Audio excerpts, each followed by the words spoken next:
This introduction to coastal cruise planning is presented by sailingtoucan.org. Please like and share this free video and subscribe to our channel. Check us out at sailingtoucan.org.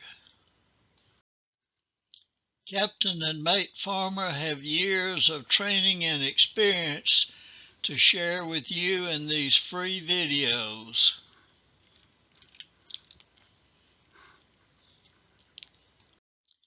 We are currently refurbishing and upgrading a 29-foot Catalina for cruising.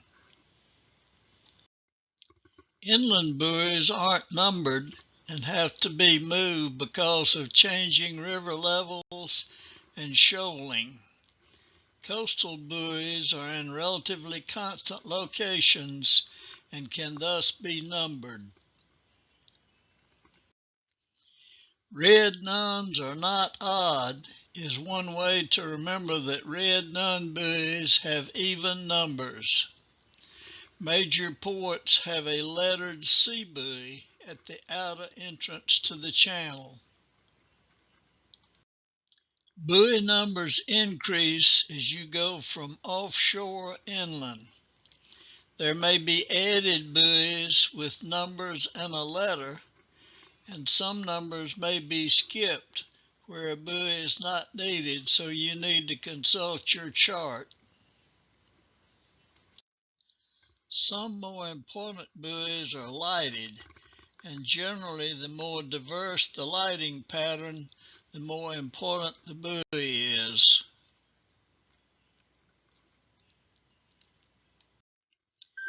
Buoys that are used both on the ICW and normal routes can be confusing. The buoy color and shape refer to the normal route, and the orange symbols refer to the intercoastal waterway called the ditch. All major buoys and fixed lights are listed with their location in the light lists.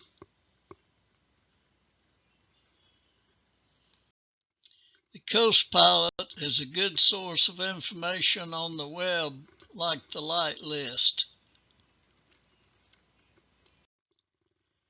There are paper copies of the light list and the Coast Pilot that can be purchased that we used to have to use before the web or for reference with no internet access. There are a number of cruising guides that can supply useful planning information.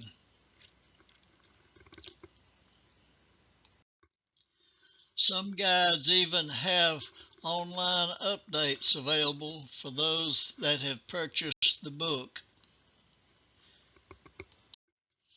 You definitely need paper charts as backup and for long-range planning. Chart books may be an acceptable option for small boat with limited chart table space.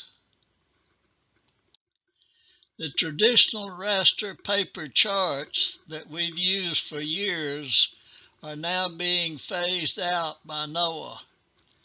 NOAA custom charts will take their place, and you can select the exact area you need charted.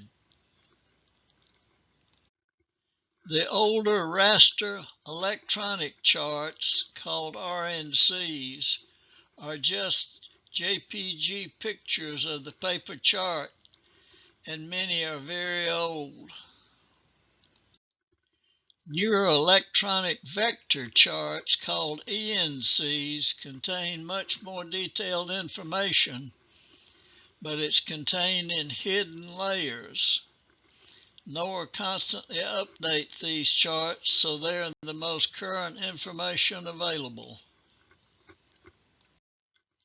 The new NOAA custom charts do not conform to the older paper chart numbers.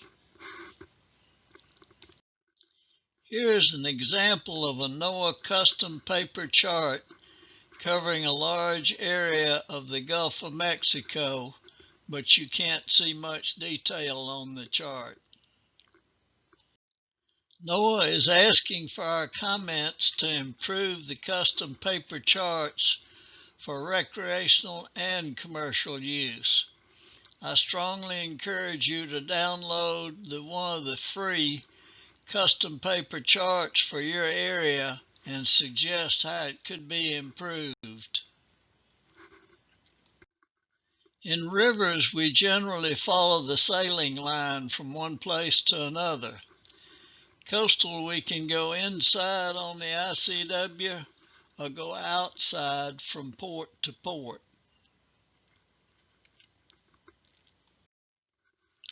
Which route you should take has many changing factors, and all of them should be carefully considered before departing. Weather is, of course, extremely important, and taking a weather course will help you interpret all of the available weather information. America's Boating Club's weather course is a good place to start. There are some areas without an intercoastal waterway, so you must go outside. In planning your coastal route, you need to place waypoints on your electronic and paper charts as you plan. Connecting waypoints forms a route. OpenCPN and OpenPlotter can display route properties for you. You can move or add waypoints to a route. If you don't want to follow the long outside route, there are often smaller intermediate harbors that you can use to overnight or to avoid developing weather. Even if you're planning to go outside, you should pre-locate these intermediate harbors just in case you need one of them. To calculate times and days, replace the colon with a 0 and add as shown. If the answer is over 60 in the 2 minutes fields, add 940 to reduce the minutes and carry the hours. Subtract 24 and add 1 day if needed.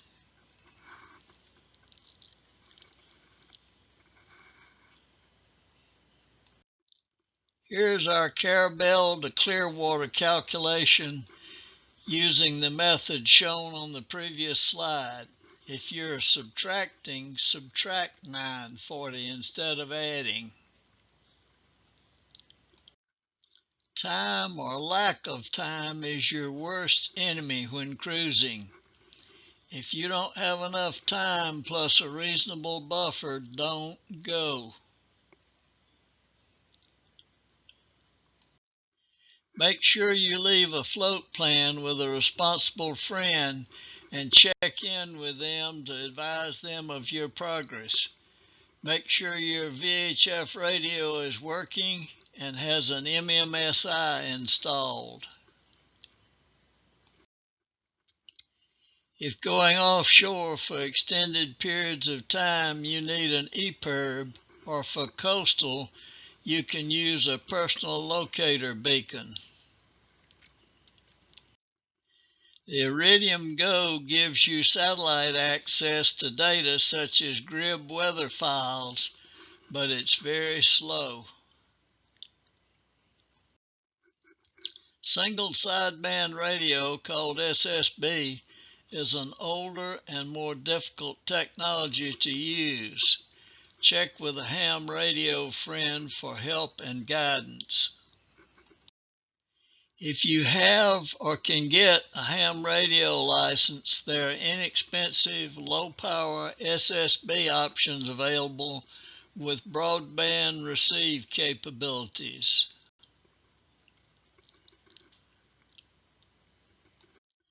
You should obviously carry paper charts.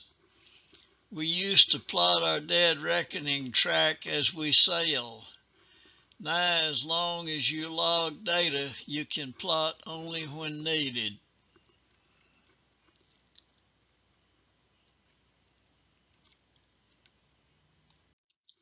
If you lose GPS, your strategy changes.